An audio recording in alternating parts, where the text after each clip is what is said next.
जय श्री राम। आपका बहुत बहुत स्वागत है। एक तरफ दिल्ली ब्लास्ट के बाद जम्मू कश्मीर में छापे पर छापे पड़ रहे हैं, गिरफ्तारियां हो रही हैं और उमर अब्दुल्ला रोज भड़क रहे हैं। वहीं दूसरी तरफ अरविंद केजरीवाल, भगवंत मान, ये लोग श्रीनगर पहुंचे हुए हैं। जब पंजाब से दिल्ली ब्लास्ट मामले में गिरफ्तारी हुई है, पंजाब तक इनके टारगेट पर रहा है, तो भगवंत मान वहां सुरक्षा देखने की बजाय श्रीनगर पहुंचे हुए हैं और उमर अब्दुल्ला से मुलाकात भी कर रहे हैं। तीनों की तस्वीरें आई हैं। ये मुलाकात अचानक क्यों क्यों श्रीनगर इन्हें जाना था? इनके इस मुलाकात पर सवाल तो खड़े होते हैं। हालांकि आयोजन तो ये इन्होंने बता दिया है कि क्या है, लेकिन उस आयोजन पर भी उस आयोजन में इस बार ही इनको जाना था, इसको लेकर तो संदेह होता है। वैसे जिस मौके पर ये गए हैं तो श्री तेग बहादुर जी की बलिदान दिवस का मौका है, उनका शहीदी दिवस है जो कि 24 नवंबर को होता है। उससे पहले श्रीनगर में जो वहां गुरुद्वारा है छठी पातशाही, वहां पर नगर कीर्तन निकलता है और उसके बाद वहां से हिंदुओं का, जम्मू कश्मीर के हिंदुओं का एक जत्था आनंदपुर साहिब जाता है। आनंदपुर साहिब में वहां पर कई आयोजन करने की इस बार इनकी योजना है और हर साल इस दिवस को मनाया जाता है और उनकी शहादत को सम्मान दिया जाता है। तो ये लोग यहाँ मंगलवार को पहुंचे थे दोनों, और फिर बुधवार को यहाँ नगर कीर्तन का स्वागत किया, उसमें हिस्सा लिया और उमर अब्दुल्ला को भी बुलाया। उमर अब्दुल्ला भी इनसे मिले और यहाँ पर उन्होंने भी हिस्सा लिया।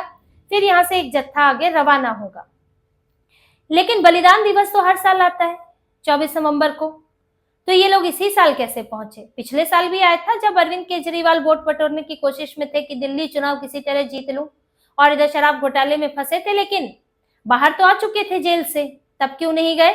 भगवंत मान क्यों नहीं गए? भगवंत मान की तो कुर्सी डगमगा रही थी, क्योंकि इधर अरविंद केजरीवाल पंजाब के विधायकों के साथ अलग से बैठक कर रहे थे। भगवंत मान तो डरे हुए थे, इन्हें कहां बलिदान दिवस याद आता। उससे पहले भी इस तरह से दोनों साथ नहीं गए बलिदान दिवस मनाने के लिए, ना उमर अब्दुल्ला से मुलाकात की। यही मौका क्यों, यही साल क्यों? ऐसा भी नहीं है कि अभी चुनाव है तुरंत, कोई पंजाब में अभी तो चुनाव है नहीं, तो इनको क्यों जाना पड़ा? क्या वाकई यही वजह है या सिर्फ एक ही आड़ है? वजह कुछ और है।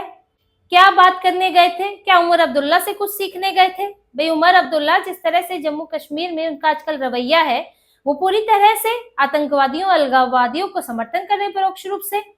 साफ है उनका। कैसे कह रहे हैं कि हर कश्मीरी आतंकवादी नहीं है, सबकी जांच नहीं होनी चाहिए, और दिल्ली सरकार के ऊपर अगर बम नहीं फूटता है तो फिर इसीलिए लाल किले पर विस्फोट होता है। यानी कि जब पूर्ण राज्य के दर्जे को लेकर हमारी नहीं सुनी जाती है तो गुस्सा इस तरह निकलता है। यानी जस्टिफाई कर रहे हैं, सही ठहरा रहे हैं कि हाँ, बम फोड़कर तो सही किया, क्योंकि केंद्र सरकार नहीं सुन रही थी। हर कश्मीरी आतंकी नहीं है, कोई नहीं कह रहा है हर कश्मीरी आतंकी है, लेकिन जिसका नाम सामने आ रहा है उसकी जांच तो होगी ही। और पूरे कश्मीरियों के घर में तो पुलिस घुस नहीं गई है। आपका एक कश्मीरी वहां से पकड़ा जाता है, वो जिसका नाम लेता है उसके घर पे तो छापेमारी होगी ही।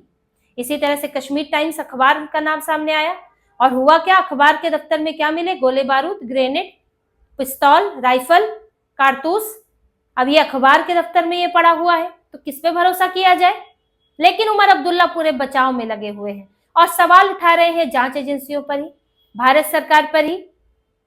तो ये उमर अब्दुल्ला की नीयत पर तो संदेह करता ही है, और इनकी नीयत पे संदेह की बात नहीं है। ये तो हमेशा से ऐसे ही रहे हैं। इनकी राजनीति ही रही है कि भारत विरोध करो, भारत का विरोध करो, कश्मीर के लोगों को ये एहसास कराते रहो कि हम ही तुम्हारे रहनुमा है, भारत सरकार तुम्हारी हितैषी नहीं है, हम तुम्हारे हितैषी हैं। भारत विरोध है, भारत तुम्हारा विरोधी है और हम उससे तुमको बचा सकते हैं। तो ये यही राजनीति करते रहे हैं, अब भी यही कर रहे हैं। क्या यही सीखने गए हैं भगवंत मान उनसे? क्या बात करने गए हैं? यही राजनीति सीखने गए हैं कि कैसे शील्ड किया जाए, क्योंकि जांच तो पंजाब तक भी पहुंच रही है। पंजाब में भी एक डॉक्टर पकड़ा गया है और उससे लिंक सीधे बंगाल के एक डॉक्टर का मिला है। तो यहाँ पर सवाल खड़े होते हैं। फिर ऊपर से इनकी पार्टी जो है, अरविंद केजरीवाल की पार्टी, वो खुद अलगाववादी समर्थक पार्टी रही है। अब इनके विधायक महराज मलिक कट्टर नेता माने जाते हैं, पूरे अलगाववादी नेता माने जाते हैं, जो अभी नेशनल सिक्योरिटी एक्ट के तहत गिरफ्तार हुए हैं, क्योंकि सरकारी अधिकारियों को काम नहीं करने दे रहे थे, हंगामा कर रहे थे। जब पूरा इनसे डील करना ही नामुमकिन हो गया कि लगा अब तो देश की सुरक्षा कोई खतरा है, तब इन्हें गिरफ्तार किया गया। अब महराज मलिक एनएसए में है, जो संजय सिंह आए थे इसके खिलाफ अनशन करने के लिए, हाउस अरेस्ट कर लिए गए और उसके बाद अपना चुपचाप से निकल लिए। तो ऐसा नहीं कि अरविंद केजरीवाल की पार्टी, जो यहाँ पे जितना भी इनका छोटा मोटा संगठन है, वो कोई भारत समर्थक है, ऐसा नहीं है। वो वही उसी विरोधी विचारधारा का है, तुष्टीकरण वाला है। तो आपका जब संगठन वही है, आपके नेता वही है, तो और आप जिससे मिल रहे हैं वो भी वही है, तो आप तो फिर कुछ क्लासेस ही लेने आए होंगे, कुछ प्लानिंग ही करने आए होंगे कि क्या जो वहां इंप्लीमेंट हो रहा है पंजाब में भी किया जाए। वरना तो पंजाब की सुरक्षा आपको देखनी चाहिए थी, क्योंकि पंजाब इससे अलग नहीं है। जैसे कि मैंने बताया, दिल्ली ब्लास्ट के तार जुड़ रहे हैं, खालिस्तानी एक्टिव रहते हैं, भगवंत मान की सरकार में और लुंज पुंज रही है कानून व्यवस्था, खालिस्तानी ड्रग माफिया और एक्टिव हुए हैं, और इन सब के पीछे पाकिस्तान रहता है, खालिस्तानियों के पीछे आईएसआई पाया जाता है, कश्मीर में आईएसआई एक्टिव रहता है, जैश ए मोहम्मद का हाथ रहता है। तो पंजाब कश्मीर पाकिस्तान के निशाने पर रहा है, बॉर्डर एरिया है, और भारत के खिलाफ वहां अभियान चलाने की कोशिश उसकी होती है। तो भगवंत मान को तो पंजाब की सुरक्षा देखनी चाहिए थी। 3 दिन के लिए बैठ गए कश्मीर के अंदर, और किसके साथ आप साठगांठ कर रहे हैं भाई? कौन है वो? उमर अब्दुल्ला।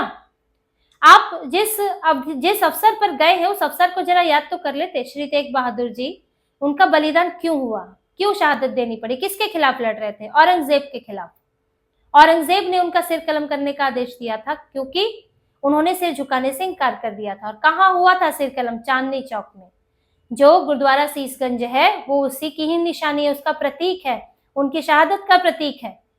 और आप किसके साथ खड़े हैं?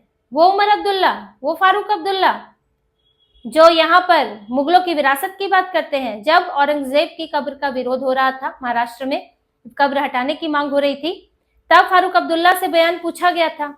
यहाँ कई जगहों के नाम भी बदले गए, उसको लेकर भी बयान इनसे पूछा गया। तो इन्होंने कहा कि भारत सरकार मुगलों की विरासत को मिटाना चाहती है, लेकिन वो मिट नहीं सकती, वो मिटेगी नहीं।